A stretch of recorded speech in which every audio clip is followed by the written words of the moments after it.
This is Lesson 4 in the 12-part lesson series of techniques for getting in and out of your stories. Lesson 4 focuses on framing techniques. So, how do we create frames? I know of at least 20 possibilities and variations. Number 12.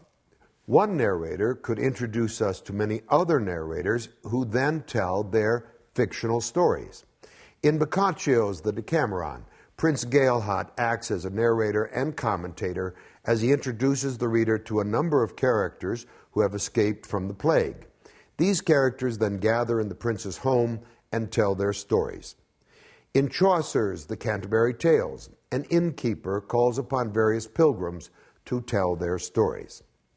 Number 13, the frame could be created out of a split event.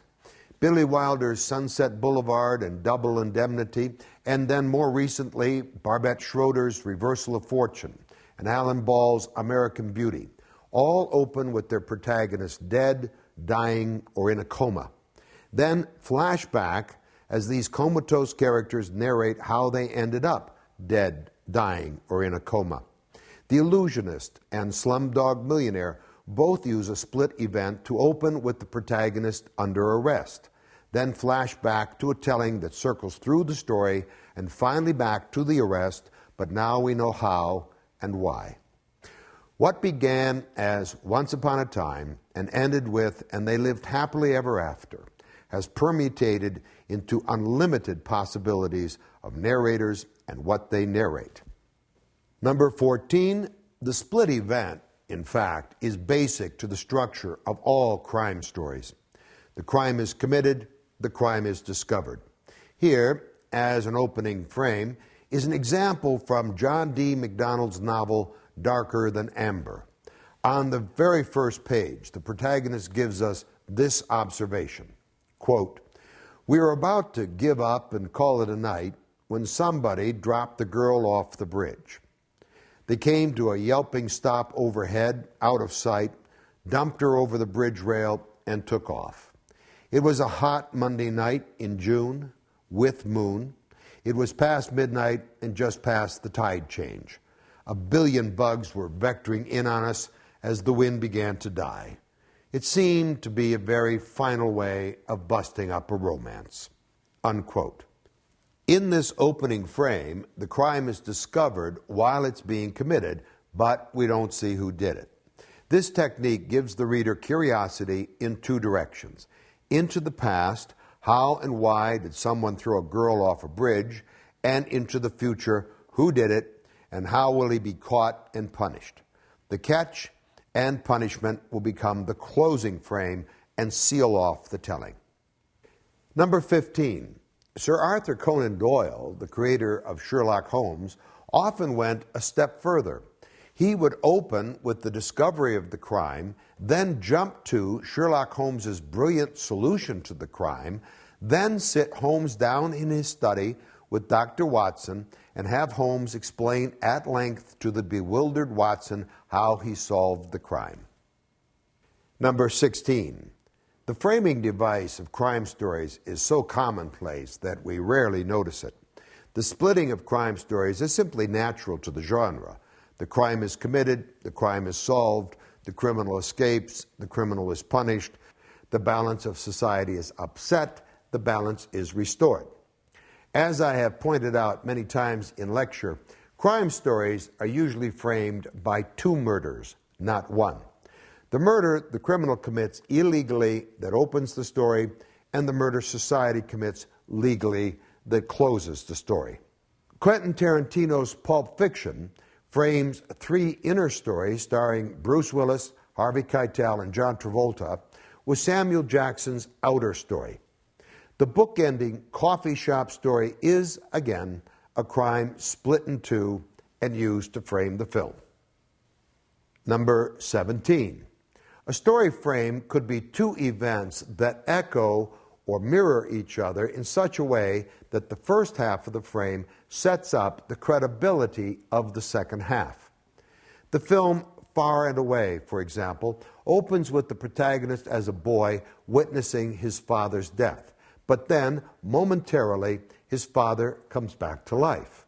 This coming back to life from the dead motif is repeated at the end of the telling when the protagonist himself comes back from the dead. Because this happened once at the beginning, we feel that it is credible when it happens again at the end. In the spaghetti western, The Good, the Bad, and the Ugly, Clint Eastwood's character opens and closes the film shooting a hangman's rope in half to save a man's life. If he could do it once, he could do it again. It wasn't just luck, and so we buy it as credible. A third example. In the opening of Ninja Assassin, we meet an old man who has survived a previous assassination attempt because his body has a strange anatomical anomaly. His heart is on the right side of his chest. The assassin stabbed him on the left, where his heart should be, so he survived. But then, at the end of the story, the protagonist's love interest. She seems to be mortally wounded on the left side of her chest, but she too survives because she has a heart on the right side anomaly as well. Because it happened to one character in the opening frame, it seems credible when it happens again to another character in the closing frame. The setup pays off. Number 18. A frame could be made out of a key image. The key image of a story sums up all its meaning and emotion. We do this so that when the reader or the audience remembers this image sometime later, after they've read the novel or seen the film or the play, it brings back the whole sense of the story, the whole feeling of the story in a rush. Normally, therefore, the writer reserves the key image for the story's climax, but this image might also be used to open the telling. For example, the film Chariots of Fire. The image of the protagonist running on the beach, accompanied by Vangelis's great theme music, opens and closes the film in a beautiful framing device. Number 19. The frame may be a setting or a situation that motivates the telling of a series of stories, a sort of people sitting around a campfire device. Remember Scheherazad's telling her tales of the Arabian Nights, a.k.a. 1001 nights, in order to keep herself alive night after night after night. Number 20. A frame may be an object that opens, links, and then closes a series of stories. In the wonderful French-Canadian film, The Red Violin, we follow a violin from its creation at the beginning of the film through the centuries, violin story after violin story. In another wonderful film called 20 Bucks, a $20 bill creates a frame moving from hand to hand and story to story around the big city. And finally, 21. A frame could be a first and a last laugh.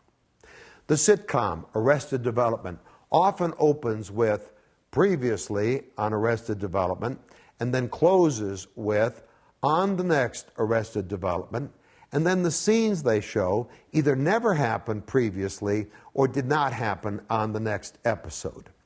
Framing with nonsense like this is a frequent comic device on many sitcoms, such as Family Guy, The Simpsons, the animated sitcom Robot Chicken, and Futurama. A great radio comedy show from decades past was called The Bob and Ray Show. And these two brilliant comics used to do satirical sketches of a soap opera they called The Life and Loves of Linda Lovely, Girl Intern. Each episode would end with something like this. Tune in tomorrow to find out whether Uncle Ted gets Linda down from the perilous cliff, when you'll hear Linda say, "Gosh, Uncle Ted, I thought you'd never get me down from that perilous cliff."